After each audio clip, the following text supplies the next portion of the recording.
But I want to bring in Senator Richard Blumenthal, a Democrat from Connecticut. Senator, thanks for joining us. We got 5 days to go. You think we're going to get a deal? I'm really hopeful. I think there is still sufficient time to reach a deal if we use the common ground that we have. And that common ground is that nobody wants to go over the fiscal cliff. Nobody wants the 98% of Americans who will see their taxes rise hugely, those people earning less than $250,000, and we can avoid that kind of tax increase if we seek that common ground and come together around the concept. In fact, the Senate bill that was sent to the House some time ago, all the House has to do is come back to Washington, as we are doing today, and vote on that bill. It can be done by a bipartisan majority. Well, okay, well, that's the big question. Can it? You know, we keep talking about these meetings between Obama and Boehner, one of which hasn't happened in a few days. But it really isn't a deal between Obama and Boehner, because those two guys say what they want, and then Boehner goes back to his caucus and can't get a deal. That's why a bipartisan majority is absolutely necessary. If that Senate bill is brought to a vote on the House floor, it will be passed by a majority of Democrats and some Republicans. But the Speaker wasted last week on a bill that had no prospect of success, in fact, never even was brought to a vote.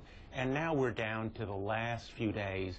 The deal to extend these tax cuts on everyone's first $250,000 of income. Remember, it benefits people who earn more than $250,000 because it extends tax cuts on their first $250,000. So somebody earning $300,000 or $350,000 in Connecticut, Senator, will benefit from it.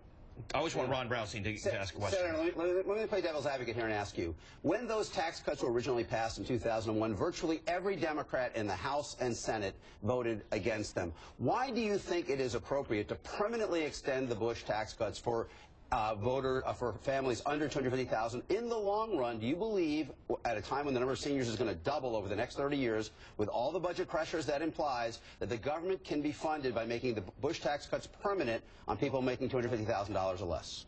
Key question. The answer is we're in an economy now that is fragile, still recovering, all too slowly. These tax cuts must be extended for the middle class. We need to protect the middle class from that huge permanently? Would you permanently tax extend increase. them? I would extend them permanently because I think that they will, in effect, restore the Clinton tax levels. And only that for people at the was top. a period that was good for the economy. Only for the top. I mean, it restore the Clinton tax levels only at the top, right? I mean, you're making permanent the Bush tax cuts that virtually all Democrats opposed in the first place. And there are other ways that we need to explore that would involve raising revenue, which I think is the other part of your question. Yeah. Closing those loopholes, for example, the tax breaks for companies that send jobs overseas, closing some of the other tax breaks and credits is, again, common ground that we need to explore in the longer run. But right now, what needs to happen is to extend those tax cuts for households earning less than $250,000 a year, or to put it more accurately, to extend tax cuts on the first $250,000 that everybody makes. So if I could, Ron, I'm clear, the president still has a deal sitting out there that he's offered that would extend the tax rates for anyone making under $400 and make some adjustments to Social Security. Away from that, but yes. Right. Well, I'm wondering if the senator is backing away from that as well right now.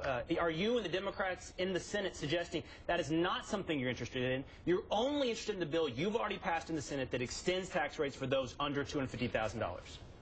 I'm not going to speculate on what all the parameters and permutations and other kinds of details might be on a deal that we haven't even seen yet. Right now, what we know for sure is this fiscal cliff can be avoided. Everybody wants to avoid it by extending those tax cuts on the first $250,000 that every household makes. That's the Senate bill with a couple additional benefits that's before the House of Representatives.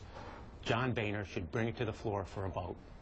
Senator Blumenthal, good to see you. Thank you very much for being with us. Senator Richard Blumenthal of Connecticut. You know